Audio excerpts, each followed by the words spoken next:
So now I would like to go ahead and introduce our guest speaker, Sterling Weiss. Sterling is a senior business development manager for Marchex. He's passionate about bringing his multimedia experience and knowledge to the senior living industry. And when he's not bringing value to the senior living industry, Sterling can be found trail running, playing soccer, and pretending to know what he's doing on a golf course. So welcome, Sterling. Thank you very much, Andrea. I'm grateful to be here. Well, shall we get started, everybody? So let's dive in. Appreciate everybody joining us today. The topic of customer experience is one we experience a lot here at Marchex, not only in the senior living space, but across a number of different industries we serve.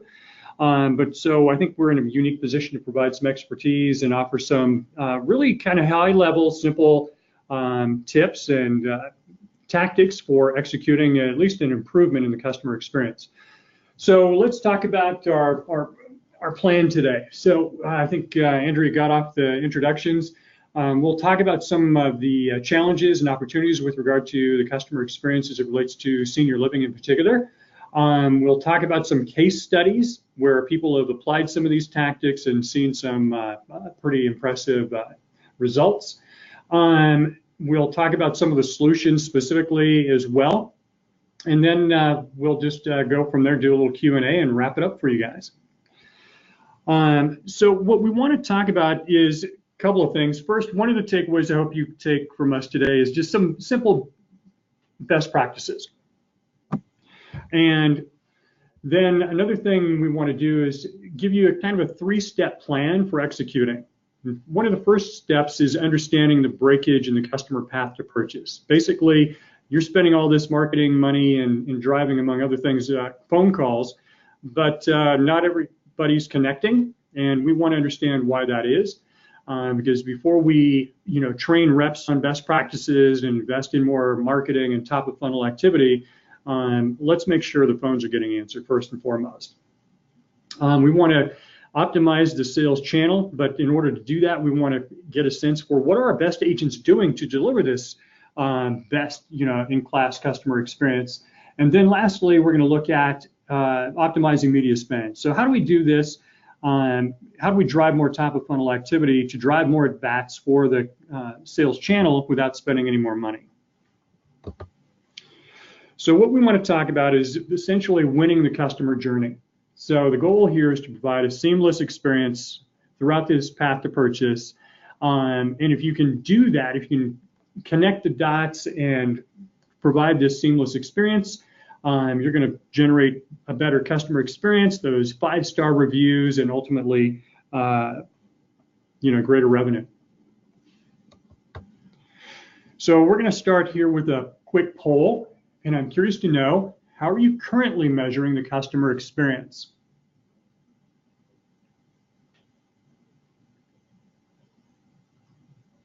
Okay, Sterling, we've gone ahead and launched the poll.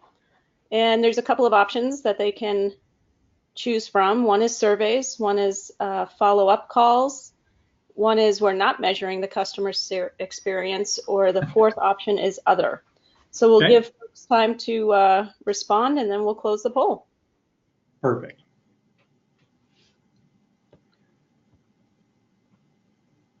So give great. a moment or two to do that, and then we'll proceed. All right. I'm going to go ahead and close the poll and share the results. And can you see that, Sterling? Let's take a look.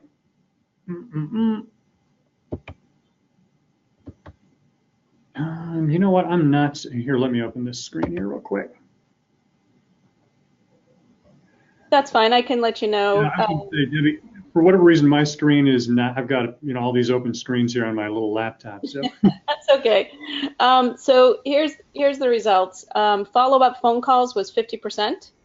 Surveys were 30%. We're not measuring was 10, and other was 10. Okay. I'd be interested to know what other is. The reason I like to ask that question is our clients, and not unique specifically to senior living, but the other industries we do work in, everybody is well-intentioned. marketing, kind of owns the brand, and customer experiences seems to be a subset of the branding effort. And, branding from a marketing context is pretty easy to strategize and execute. But when it comes to the customer experience, it can be more convoluted because, while marketing owns the customer experience from a branding context, there are other players in play here. And we'll talk about that here in a second and how to coordinate those efforts and pull those resources together. But one reason this whole thing is important is, here we live in this digital world. We're married to our cell phones, and we're doing, executing a lot of our research into a senior living community online. The irony in all this is there's a lot of research that's showing that there's actually this digital experience is driving, these old school phone calls. Consumers want to learn more, they want to be educated, and they want to talk to someone they can trust, and it's driving an increase in phone calls, which is interesting, I think. I think you probably find that too. It's increasing about 19-20% a year. Any rate, so what does that look like? Let's take a look at this. So again, a lot of this data is table stakes. A lot of marketers know this already. Consumers are calling more than ever. They're spending more time on their cell phones. So enabling a seamless path to purchase is important.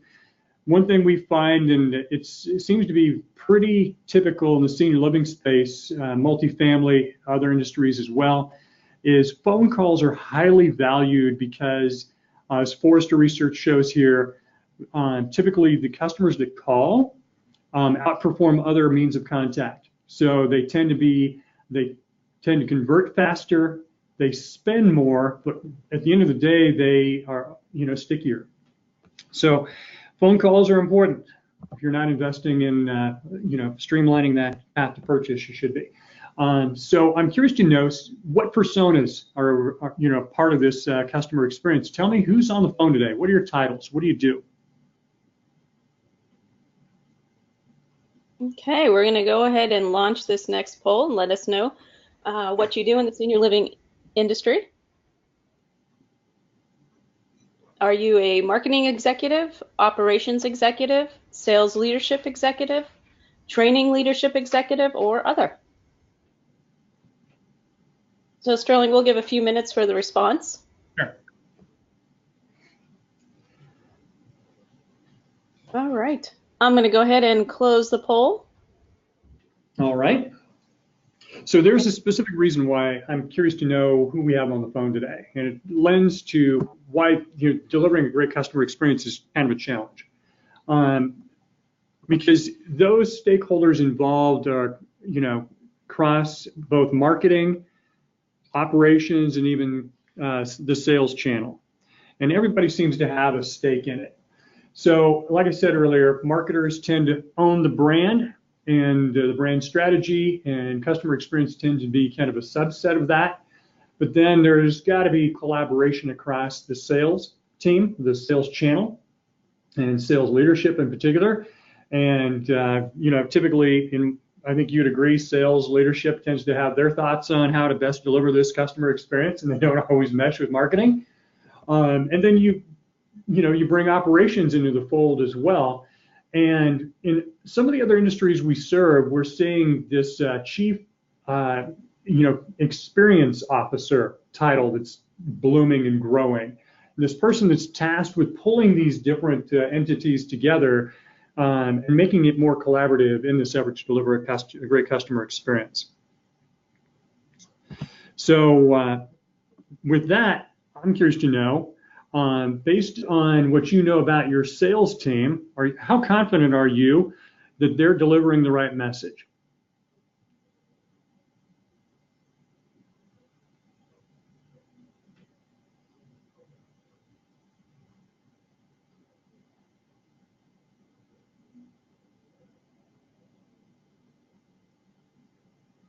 I feel an obligation to have the Jeopardy theme music going in the background here.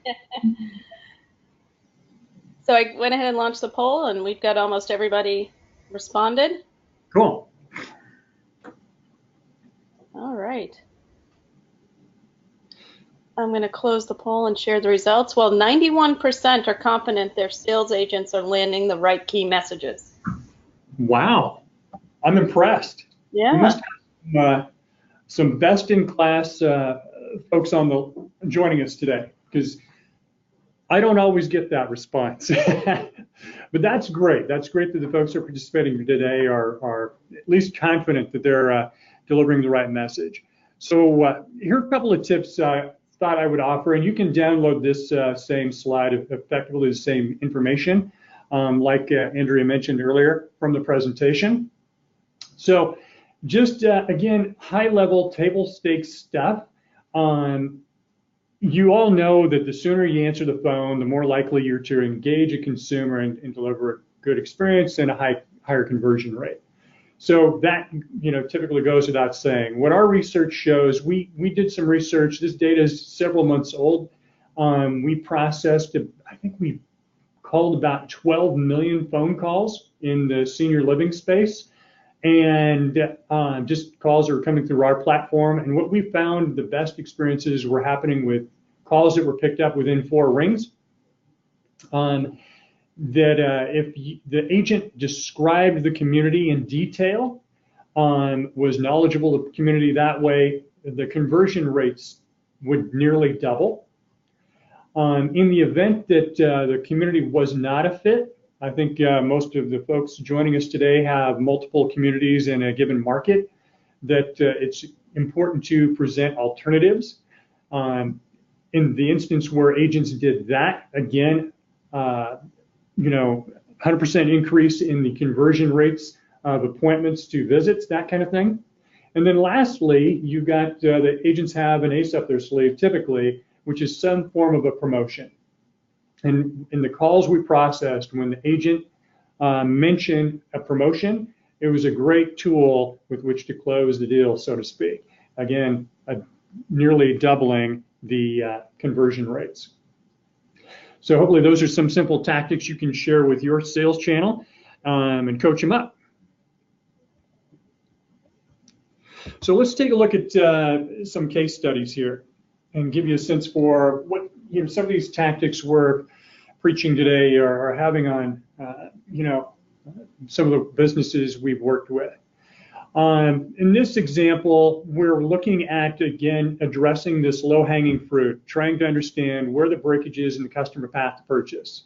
In this example, we started working with one of the larger senior living brands. Gosh, they have about 280 locations, if I'm not mistaken, throughout North America. When they came to us initially, their failed call rate was around 23%. They're averaging about 62,000 calls per month. They look at the lifetime value of a customer or lease in what is about $117,000 on average. So they start tracking the calls, the performance of the individual locations, how agents were performing and picking up the phone, addressing the consumers when they called, that sort of thing. And today, within about 90 days, they dropped that number to about 13%, so nearly in half. Based on their conversion metrics of, I think, by location, averages 7 to 12%, they're looking at having impacted, just by addressing that low-hanging fruit, about $36 million in revenue today. So again, the value of just executing some baseline tactics and fixing this customer path to purchase can have a profound impact, not only in your ability to deliver a great customer experience, but in revenue as well. So the next example we're going to look at is optimizing the sales channel itself. The thing that's interesting about this slide is when we started pulling resources together for this webinar today and asking our clients in the space, hey, tell us more about the impact optimizing your sales channel has had, they got really tight-lipped. It's almost like this is the silver bullet they don't want to share with their competition, kind of thing. So I'm going to use a use case from a client in a different industry. This client is actually the fastest growing wireless provider of the big 5 in the market. The Seattle-based company, at the time they came to us, they were on the cusp of being acquired. Things were not good. And in their industry, everybody's moving to automation. Their CEO, who today is viewed as a rock star in the wireless space, thought he and some of his board members thought, if we deliver a more personable customer experience, we can win. So they started using, frankly, Marchex technology to dive into the phone calls to their 3 call centers and extract data around what are our best agents doing to deliver a best-in-class customer experience.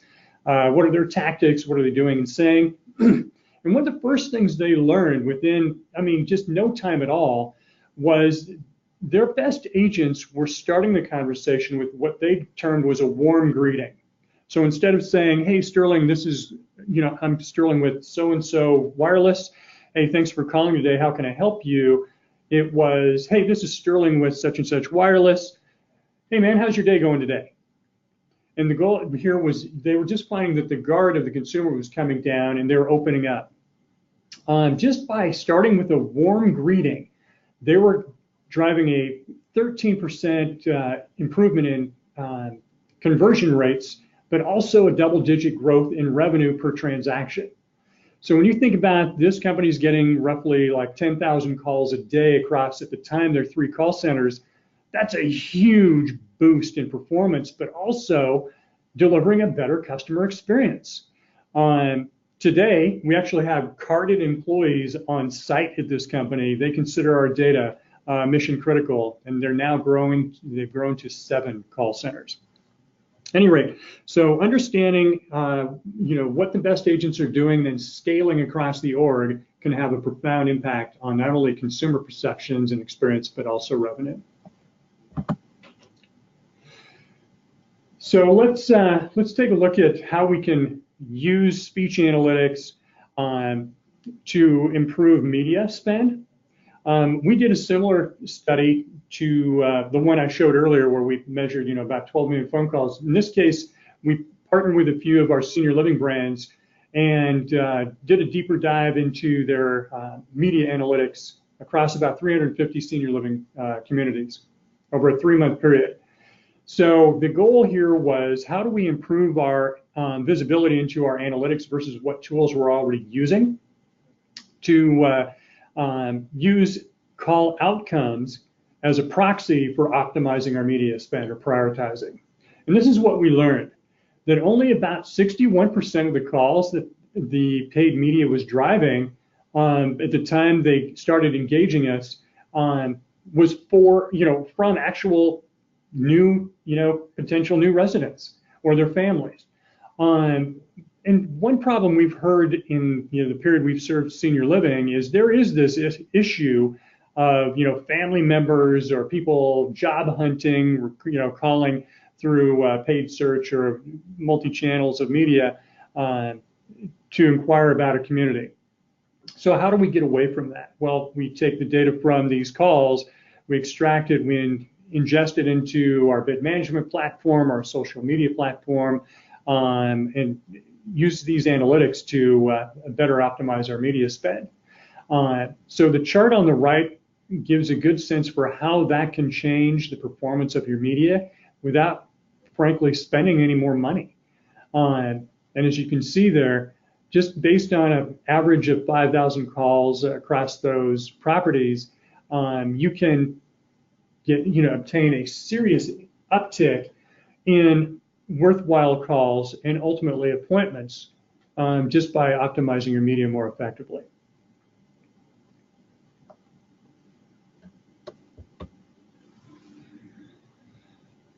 So then let's take another example of what that looks like. One thing we hear a lot with senior living marketers is this challenge of defending your performance. You're spending all this money to drive calls to the locations, consumers are calling, and you look at your CRM data at the end of the month and there's not a whole lot there. And you inquire at the location level, regional level, hey guys, we're showing we're driving calls, but what's going on? I'm not showing a whole lot in the CRM that suggests we've got a lot of leads going on here. Well, the sales team gets back and says, hey, these leads aren't worth a darn. But what if you had a mechanism to defend your performance and actually show, the problem isn't with the quality of the leads. What our data is showing us is, say 50% of the calls that we're driving are consumers who are showing high intent. They're interested in scheduling a visit. They're asking about availability. They want to know if the place is pet friendly. These are people who are calling with a genuine interest in the community, but the data on our CRM doesn't reflect that. So what we do to help marketers defend their performance is leverage trained technology on natural language of calls coming to to communities that show high intent.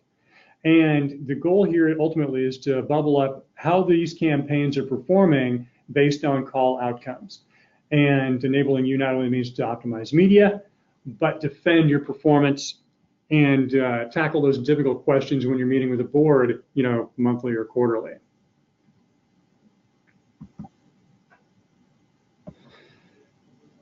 So the goal here at the end of the day, kind of walk you through the sales cycle, leveraging speech analytics as a means to gain these these optics into your media channel and your sales organization performance. Is start at the top of funnel and understand what media is driving the best calls, and then understand what's happening on those calls, that moment of truth, if you will, and understand.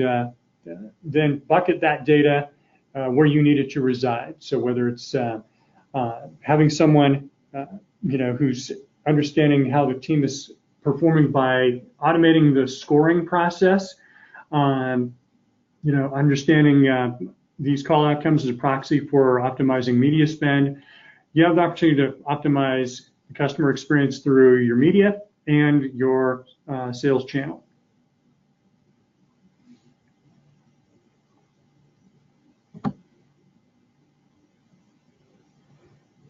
So again, guys, at the end of the day, what we want to do, as far as a three-step plan is concerned, we want to understand, first of all, what media is driving the best calls. Take that data once you understand what's happening, and then push that data where you need it to live. So understanding where the breakage is in the customer path to purchase, then training the team around best practices, and then lastly, driving more efficient top of funnel lead gen. We find and have found through our clients is a pretty simple, streamlined way to deliver a greater customer experience and impact revenue.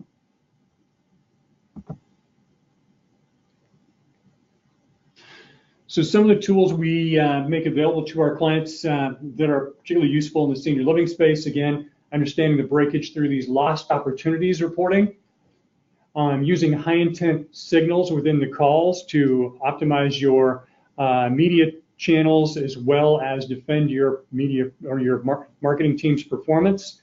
We want to automate that mystery shopping process and listen virtually to every single call that comes into every one of your communities and score those calls based on criteria that you're interested in learning from. And then at the end of the day, if you want to do a deeper dive into the analytics, we're going to provide you tools to do that. So guys, buttoning it up here, heading down the home stretch.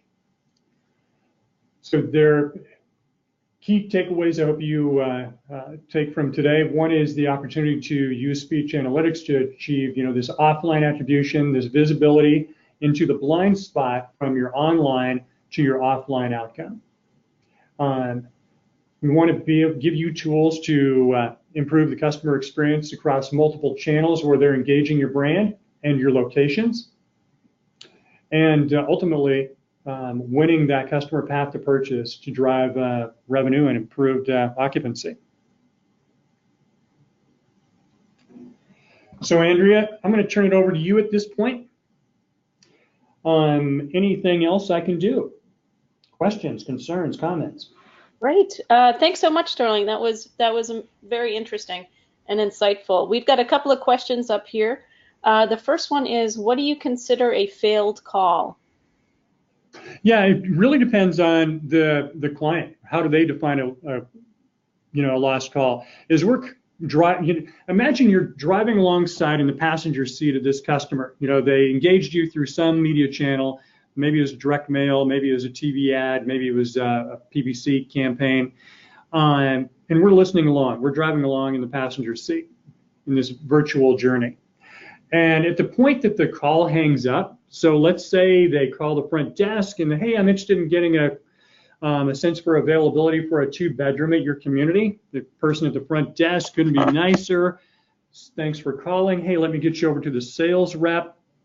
And they sit on hold for a minute and a half and finally say, forget it, I'm done with this. I don't have time for this. Naturally, they just go to the next listing on the results page and call the next community. That's a failed call in our view.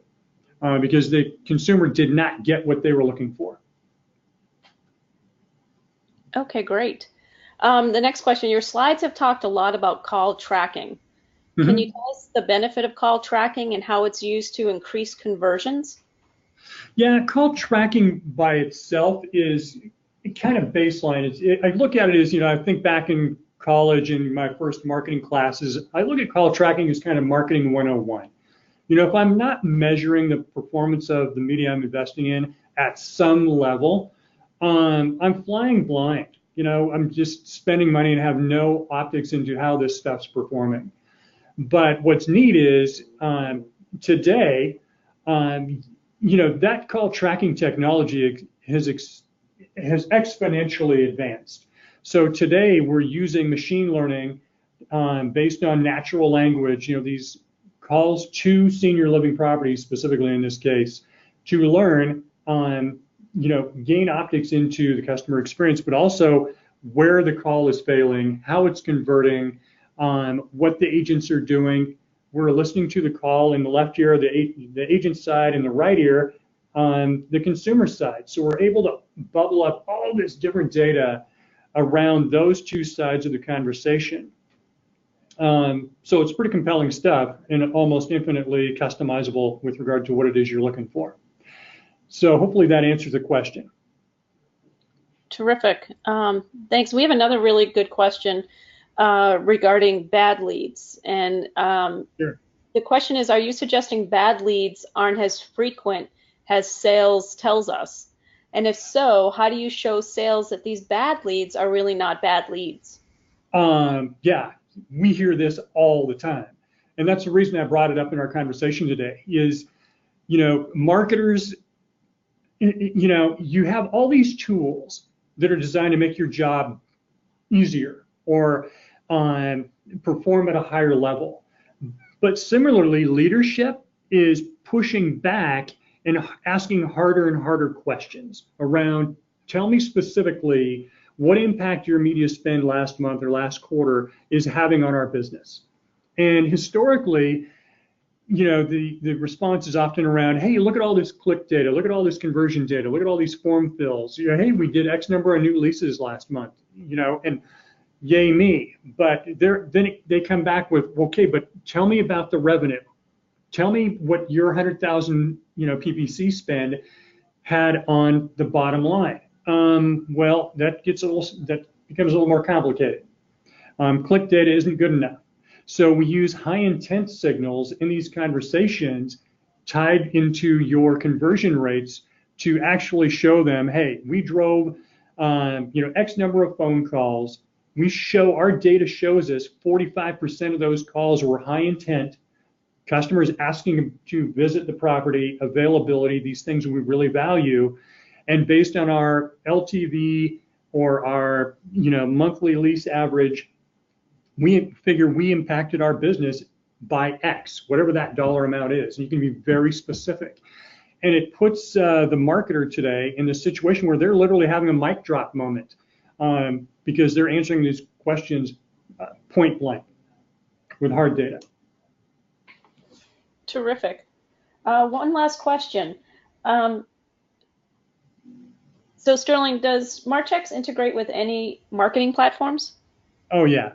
Yeah, and you have to understand, it's weird because, for example, before our meeting today, I had a conversation with a large multifamily brand out of Florida, and one of their data analysts in the marketing department, they have an in-house agency, was asking that very question. We use, she listed off all the marketing platforms they use, from Google to Facebook to Marketo and, their CRM, this, that, and the other thing. And so they have different places where they want this different data to land and where they need it to ingest it. And yeah, we have a simple API where you can pull this data right from the dashboards into, say, a CRM, Google Analytics, wherever you need your data to reside to make it actionable. Terrific. That's all the time we have for questions. I want to thank everybody for participating, and Sterling, thank you for a great job as our presenter. Hope to see everybody at Smash, and have a great day. Great. Thank you, everybody, for your time. And I'll, repeat what Andrea said. I'm going to be at Smash. Really looking forward to seeing everybody, meeting new faces, and having some interesting conversations. Great. Bye-bye. Bye-bye.